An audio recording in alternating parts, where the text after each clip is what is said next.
Hello दोस्तों, मेरा नाम है अनुज चौधरी। आज हम पढ़ेंगे हमारे हेमरॉइड्स, पाइल्स जिसको बोलते हैं और हिंदी में इसको बवासीर बोलते हैं, और एनल फिशर क्या होता है, क्या ये डिजीज है और इसका ट्रीटमेंट क्या है। ये डिजीज हमारे डाइजेस्टिव सिस्टम से रिलेटेड है, इसलिए मैंने टॉपिक चूज किया है। तो चलिए शुरू करते हैं। हेमरॉइड्स बहुत ही कम लोग जानते हैं, लेकिन पाइल्स बहुत ही कॉमन वर्ड है, सब लोग जानते हैं पाइल्स के नाम, और हिंदी में जिसको बवासीर बोलते हैं। इसमें होता क्या है, देखो, आपको जो डाइजेस्टिव सिस्टम है आपको पता है, इसोफेगस, स्टोमक, फिर स्मॉल इंटेस्टाइन, फिर लार्ज इंटेस्टाइन और फिर एनस, ये आपका पूरा डाइजेस्टिव सिस्टम होता है। जो आपका ये लार्ज इंटेस्टाइन का सबसे बाद का पार्ट होता है उसको बोलते हैं हम रेक्टम। क्या बोलते हैं? रेक्टम। ये आपकी ऐसे लार्ज इंटेस्टाइन की शेप होती है, और ये फिर यहाँ पे हमारा एनस होता है।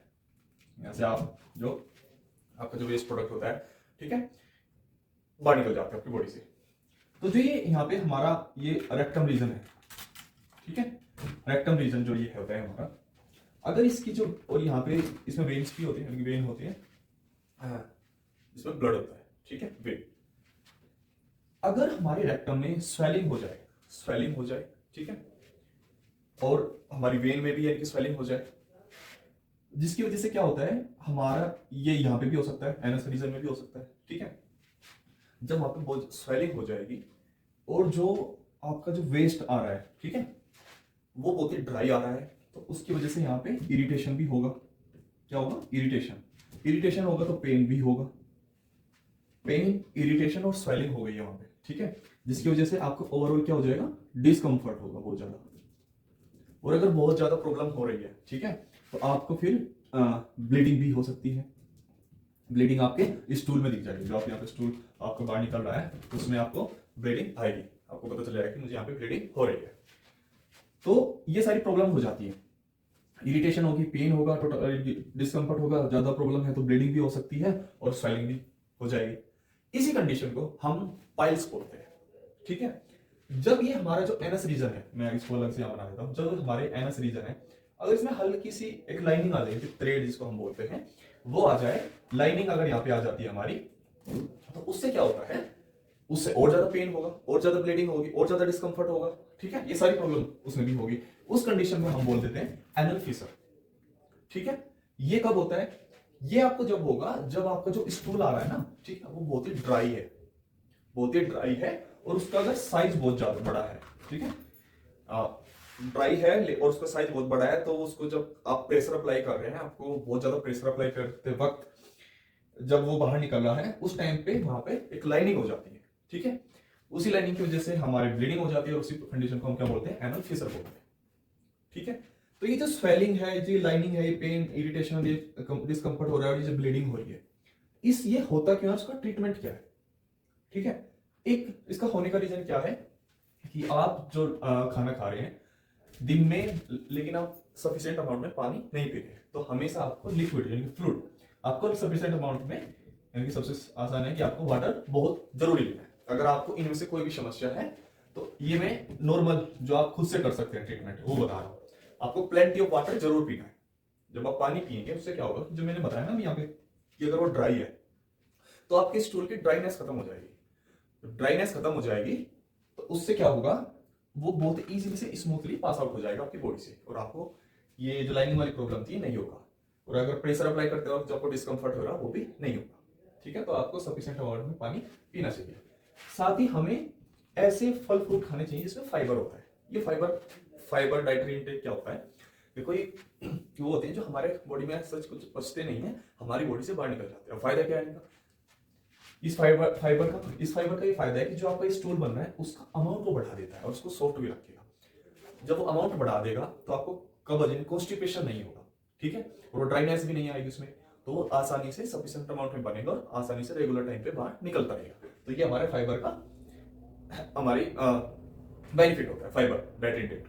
फाइबर हम यूज कर सकते हैं, फाइबर के लिए हम खा सकते हैं। एप्पल एक अच्छा ऑप्शन है हमारे फाइबर के लिए, ठीक है। और भी बहुत सारे फल फ्रूट होते हैं जो हमारी हेल्प करते हैं फाइबर डाइटरी इंटेक में।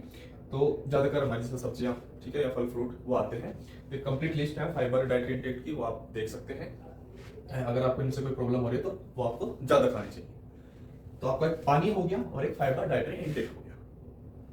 अब बात आती है कि एक्चुअल में मेडिसिन क्या करनी है अगर इससे हमें निजात नहीं मिल रही, हम ठीक नहीं हो पा रहे, तो वो क्या ले सकते हैं, मेडिसिन क्या होगी। मेडिसिन क्या होगी उससे पहले हम ये जानेंगे कि भाई मेडिसिन काम क्या करेगी। अभी मैंने जो जो आपको कंडीशन प्रॉब्लम बताई, मैंने प्रॉब्लम आपको बताई कि आपको पेन हो रहा है, आपको ब्लीडिंग हो रही है, ठीक है, आपको स्वेलिंग आ रही है, तो इन सब चीजों को जो ठीक करे, स्वेलिंग आ रही है तो स्वेलिंग को ठीक करे, पेन हो रहा है तो पेन को ठीक करे, और आपको ब्लीडिंग हो रही है तो ब्लीडिंग को ठीक करे, और अगर बहुत ज्यादा इरिटेशन आपको बिल्कुल सहन नहीं हो रहा है तो हमारे सिग्नल यानी कि हमारे ब्रेन तक सिग्नल ना जाए, तो हमें वो फील नहीं होगा, उसके लिए हम लोकल एनेस्थेसिया यूज करते हैं, कि हमारे उस रीजन में अप्लाई कर दिया जाता है ताकि हमारी बॉडी तक, हमारे ब्रेन में सेंसेशन ना जाए कि वहां पे कोई प्रॉब्लम है। जैसे जो ऑपरेशन होता है वहां पे क्या यूज करते हैं, एनेस्थेसिया यूज करते हैं। अगर सपोज करो सिर्फ पैर किसी का टूटा है, उसको ऑपरेशन होना है, तो वो लोकल एनेस्थेसिया यूज करता है, पैर की जो हम वहां पे भी जो भी डॉक्टर को करना है उसका सेंसेशन ब्रेन तक ना जाए और वो पेनलेस सारा काम, सारा ऑपरेशन हो जाए। अगर सपोज करो किसी को यहाँ पे प्रॉब्लम है, किसी को ब्रेन में प्रॉब्लम है, तो उसको हो सकता है पूरी बॉडी को मैं जनरल एनेस्थेसिया देता हूँ। तो एनेस्थेसिया का ये काम है कि सिग्नल का जो हमारा जो ब्रेन से कनेक्शन है उसको खत्म कर देता है, ठीक है। तो एक तो हम यूज कर सकते हैं, पहला है लोकल एनेस्थेसिया। लोकल एनेस्थेसिया, उसको बेनिफिट क्या होगा कि वो सिग्नल नहीं पहुंचाएगा आपके ब्रेन तक, नमनेस आ जाएगी वहां पे, अगर आपको बहुत ज्यादा पेन और बहुत ज्यादा इरिटेशन हो रही है, ठीक है। दूसरा क्या है कि हमें चाहिए लेग्जेटिव, लेग्जेटिव, लेग्जेटिव, सॉरी,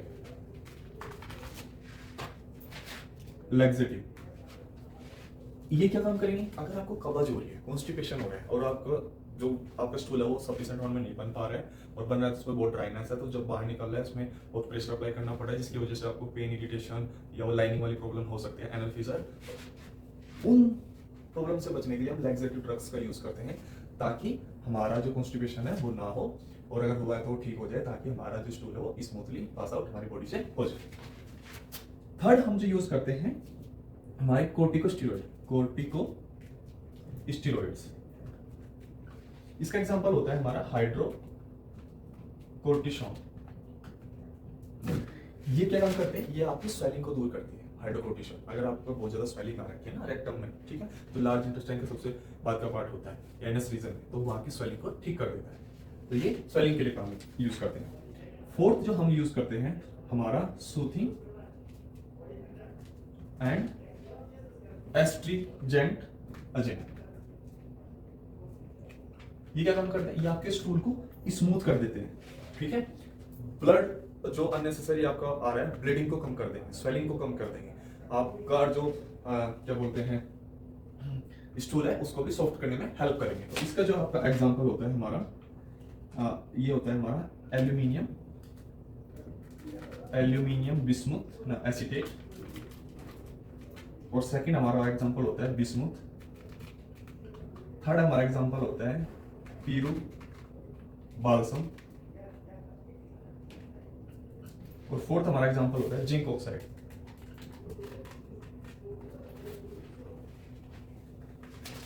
तो ये हमारे सूथनिंग में और हमारे जो अनवांटेड ब्लीडिंग हो रही है उसमें हेल्प करेगा और वो नहीं होने देगा उसको, ठीक है। अब बात आती है हमारे पेन की। अगर आपको पेन हो रहा है बहुत ज्यादा, पेन को ठीक करेगा। पेन के लिए हम यूज करेंगे एक तो लोकल एनेस्थेसिया जो मैंने बताया, ठीक है, वो क्योंकि सिग्नल ही नहीं जाएगा तो पेन महसूस ही नहीं होता, ब्रेन में की वजह से तुम्हारा पेन फेल होता है। इसके लिए एक ड्रग होती है हमारी ग्लिसरिल ट्राइनाइट्रेट। ग्लिसरिल ट्राइनाइट्रेट ये एक ड्रग है जो आपके पेन को दूर करेगी। ये भी हम ऐसे ऑप्शन ले सकते हैं। ये लोकल एनेस्थेसिया अलग है और ये ड्रग अलग है, ठीक है। तो ये कुछ हमारे ड्रग्स हैं जो कि हमारी पाइल्स को, या जो हमारा एनल फिशर होता है, इन दोनों कंडीशन में क्या होता है, आपको पेन हो सकता है, डिस्कम्फर्ट होगा, इरिटेशन होगी, स्वेलिंग होगी, अनवांटेड ब्लीडिंग होगी, इन सभी चीजों को ठीक करने के लिए हमारे कुछ ड्रग्स है। अपने से जो फायदा है लेना चाहते हैं, अपने से जो घरेलू नुस्खा अपनाना चाहते हैं, सबसे आसान है कि आप बहुत ही अच्छे अमाउंट में पानी पीजिए, जिससे कि आपका स्टूल ड्राई नहीं होगा और स्मूथली पास आउट हो जाएगा, ठीक है। आपको ऐसे फल फ्रूट खाने हैं जिनके में फाइबर अच्छे अमाउंट हो, एग्जाम्पल के तौर पर जैसे हमारा एप्पल हुआ। उम्मीद करता हूँ आपको ये लेक्चर समझ में आ गए, बहुत ही बेसिक और ब्रीफ इंफॉर्मेशन इन दोनों डिजीज के बारे में, उनको ठीक करने के तरीके को लेकर। और साथ ही एक और मैं बताना चाहूंगा, आप आइस पैक भी यूज कर सकते हैं। अगर आपको इरिटेशन, पेन और स्वेलिंग हो रही है तो आप आइस पैक आते हैं, वो मेनली पाइल्स के लिए ही आते हैं, तो उनको आप यूज कर सकते हैं, ठीक है। उम्मीद करता हूँ आपको ये लेक्चर समझ में आया होगा। फिर मिलता हूँ तब एक नए लेक्चर के साथ। तब तक के लिए जय हिंद जय भारत।